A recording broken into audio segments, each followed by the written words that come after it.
and welcome to the last discussion. I am Izzy Almazan, I'm Marissa Castellano, and today we're and we are doing going to be HAFU. talking about HAFU. HAFU. Okay. Okay. First off, tell me three important things that you as a group learned by watching this film in terms of diversity, Nihonjiron, Japaneseness, globalization, and write one answer for each point. So, first we've got the extent of Nihonjiron. Nihonjiron. Yeah, okay, I'm saying that right. Um, So I knew like half and mixed race people in Japan were like discriminated against, but I didn't realize it went down into like the essentially the culture of Japan with the Nihonjiron. hmm So that's just something I didn't really know about that I learned. Okay. The second one is creating a globalized society allows for people to become more open-minded. Um, I guess just before like watching this movie, I automatically assumed that there was a diversity, especially like with a lot of Americans going over to Japan. But I also wasn't aware of the fact of like how many Chinese and Koreans and Japanese live there. Also, a lot of people from India moved there too, which was actually surprising to me. So like I guess like the fact that they are open minded, but then on a whole brink of it, like there's still biasism and a social structure more of like the Japaneseness of it. So Yeah, like on like basically like in the forefront there's like diversity, but there's still like the underneath is like there's still a lot of like biasism, like you said, and like just like blatant like racism. It's just there. yeah. And then lastly, we have diversity in Japan continuously grows, which I liked at the end of the documentary. It showed like all the charts and stuff and how like one in like so many kids are mixed race and how it's just something that's growing in Japan. And so it's just, I don't know, it's nice to see like it's just becoming more of a globalized society. Yeah, because like I think when people think of Japan, they still think of a isolated area with just Japanese, and then like I don't know why, but I guess it's just mind blowing to see how much Japan is growing and how many more interracial couples there are there. Yeah. Because I think it's like that everywhere, at least as the years go on. I think everywhere is just becoming more interraced, and it's something that's normal. Mm-hmm. So I mean, I'm not surprised Japan is at the forefront of it, like when it comes to that. Yeah, I think you just get. I guess just when you automatically say Japan, you still want to stereotype that it's just Japanese. But Yeah, like yeah. there's only Japanese, but it's like I mean they have a whole like character system for foreign words, Mm-hmm. so it kind of shows that they take it into account. Yeah. Okay, well, starting off with the next one. What are the group's thoughts about the Japanese people and community that show less acceptance towards the HAFU community? Well, thanks. We hate it. No, I'm just kidding. We don't hate it. Um, it actually really doesn't surprise me that that happens because it kind of happens everywhere in any country that you think of. Um, there still is biasism in America about people who are mixed, like, for example, being Hispanic and white. I don't know why, but it is. Um, so I wasn't really surprised. I think it's something that needs to be worked on. So, Mhm. Yeah, I find it just strange in general that especially when they're half Jap like just in general half Japanese or especially if they've lived there their whole lives and they know the culture, they know the language, they have the mannerisms like mhm. David, like you can tell he had all the mannerisms down of like a Japanese person because he lived there all his whole life. Like that's all he knew. Yeah, And it's just strange when you reject somebody like who's lived there their whole lives and they have like the culture. It's like and I just found that really it. strange. But I understand it because it's like the Japaneseness. Mhm. And I mean, Japan did start off as like an isolated country before they branched out, and it did take them a long time Mhm. to branch out. So I get it to a certain extent, but it's just It's interesting when you strange. reject somebody that's learned your culture. I think that's so interesting for a country that is actually more what's the word I'm looking for? Technologically like advanced compared to Mhm. like the US states, you would think that they were more socially advanced as well, being like, yeah, we're open-minded to like new ideas and like technologies, but we're still a little bit behind on the times as far as like accepting other people that aren't us. And I think that's why like there's this thing going around where people are like, "Oh, Japan is xenophobic." And that's kind of a Oh controversial yeah, topic as well. So, yeah, um, it is. But no, so I think every community it will eventually move on to the point where there isn't this discrimination, but mhm. it's just going to take time. Yeah, I think I do agree with you. I think with certain instances, we're still coming from a gen. It's kind of like what we talked about in the last movie, where like it's a generational thing. Because I mean, we still have our parents, Yeah. and like they have backwards thinking, and then with our generation, there's more acceptance, and you can only imagine how it's going to go in future generations. You know? Yeah, and then also something I think it kind of relates to this is the fact that Japan has this issue of not having children. They have a population decline, and there's too many old people and not enough people having kids. Mm-hmm. So you would think they would accept this type of mixed race kind of like culture and just things like this, like because it brings more work, it brings like money, it's better for the economy, it's. Yeah. So it's interesting to see how they view the situation in general. Yeah, it's like they're open to other changes, but then when it comes to the social basis of new people being integrated into their society, they're like, wait a second, this is kind of weird. We don't Hmm. accept that. So, sorry. Yeah. It's fine. Okay, moving on to the next one. Yeah. If you were sent as a jet English teacher in Japan and you're in the countryside where meeting foreigners and mixed race people are rare, how would you effectively educate the Japanese people about diversity? Well, the best way I would handle this as a jet teacher would be to just like share your experiences, just be open minded. It's better when the way I've always viewed like going into another country is if you speak the language, you respect the culture, everybody's more like accepting of you, or at least a little bit more accepting, Mm-hmm. especially with the uchi to soto. Mm-hmm. So like you become more with the uchi than being the outsider, which is the soto. Absolutely. So yeah. Yeah. Yeah, I kind of agree with Marissa on this. The only other thing I can think of is kind of just going back to like my high school years when I had my Japanese teacher.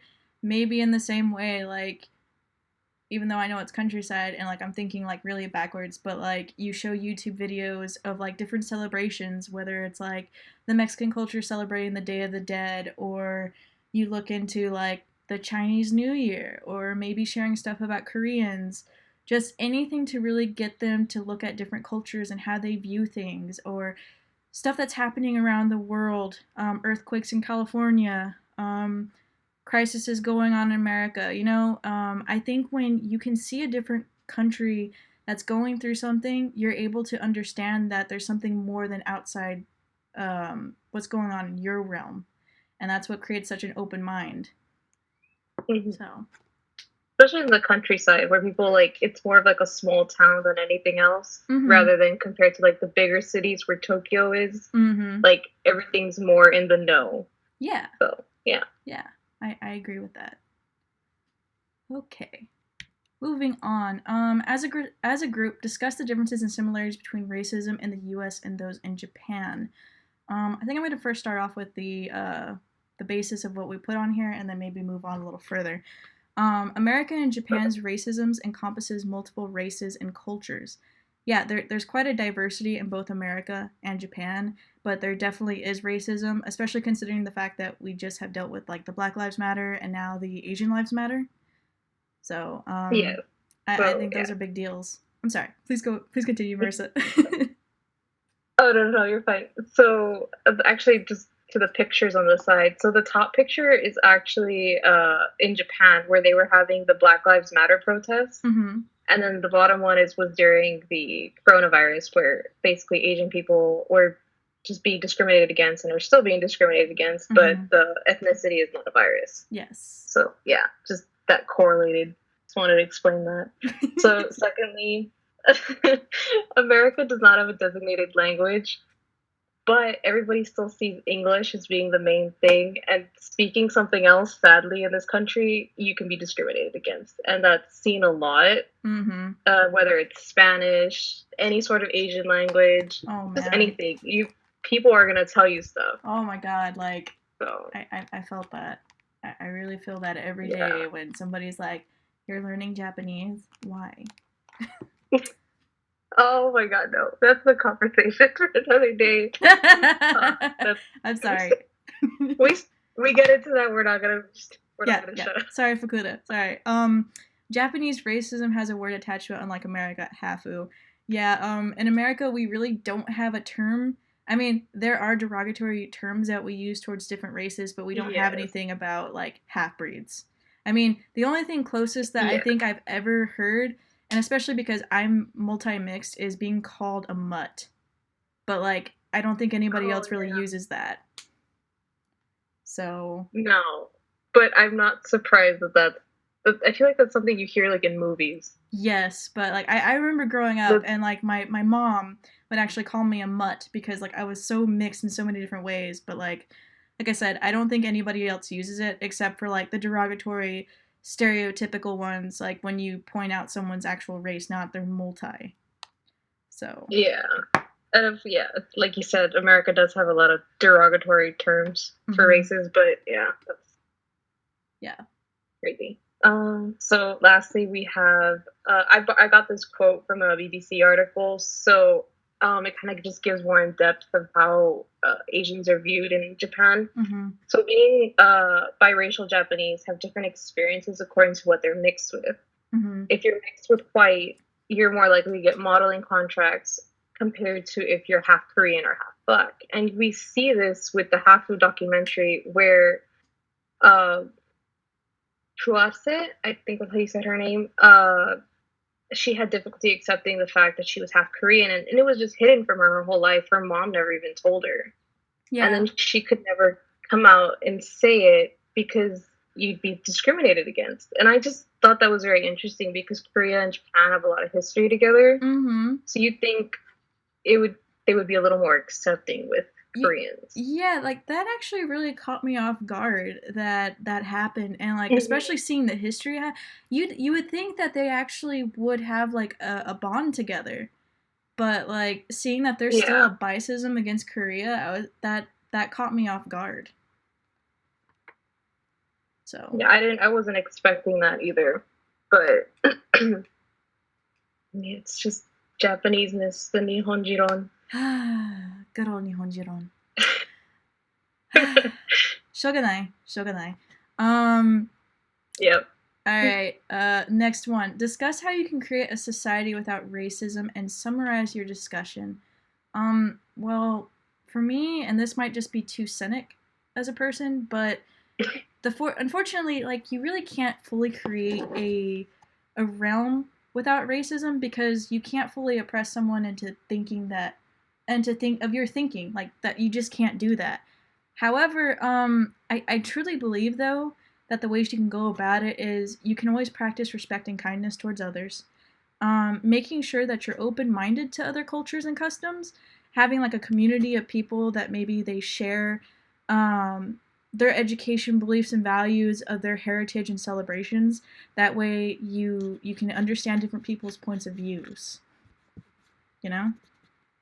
Yeah, I'm gonna have to agree with you on that because I think the only way to even like try to create a society without racism would just be open-mindedness. But there's always people that have different opinions, and it's just hard to try to create a society without it because it's just so ingrained in history. Yeah, I mean, like the only other way you could do it is, and unfortunately, like it's a horrible thought. I mean, and it would just create more hate. Is just kind of being like Hitler and just killing off all the people who are just like, ew, racism, or like the Karens and such. But that's a whole other discussion I will not get into. Yeah.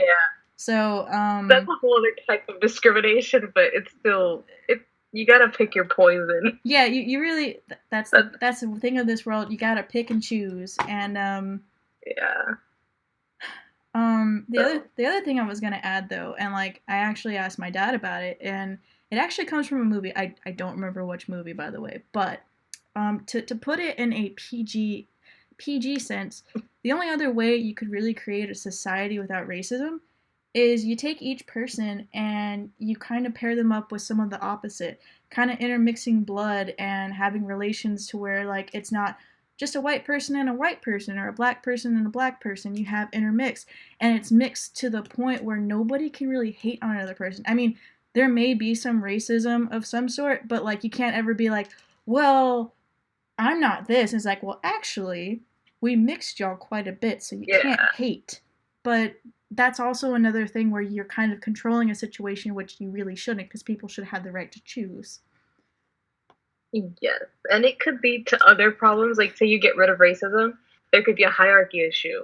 Yes. Like, there's just so many things that would like you get rid of one, you're gonna get something else. It's just there's no perfect society. Like, Yeah. it will always be imperfect. Yeah. And then the other thing my dad added was like, but you can't do anything with the LGBTQ community because they can't reprocreate unless you want to like talk the route of like stem cell research or like what is it called?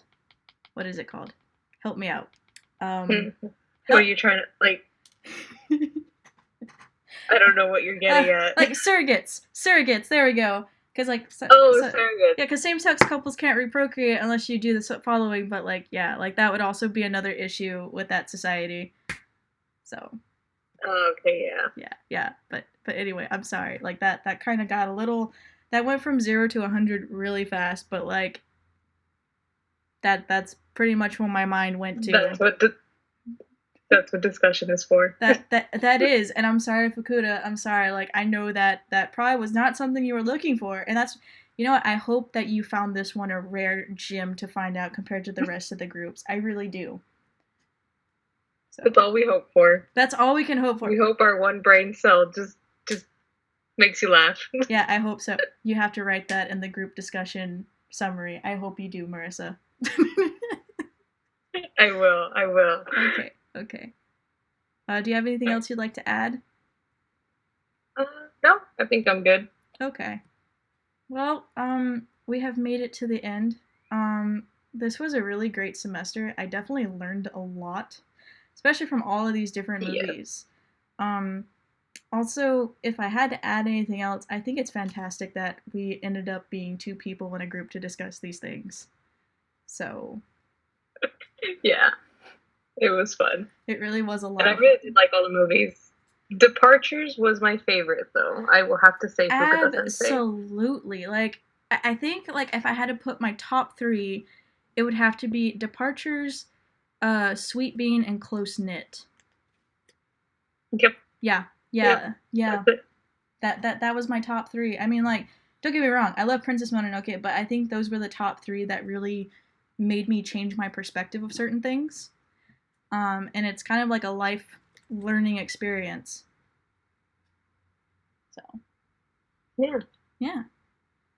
All right. Well, with that, thank you very much for listening to our TED Talk like conversations, and I hope you enjoyed Thank you. this. So thank you, and have a happy summer, Fukuda Sensei. Bye. Bye.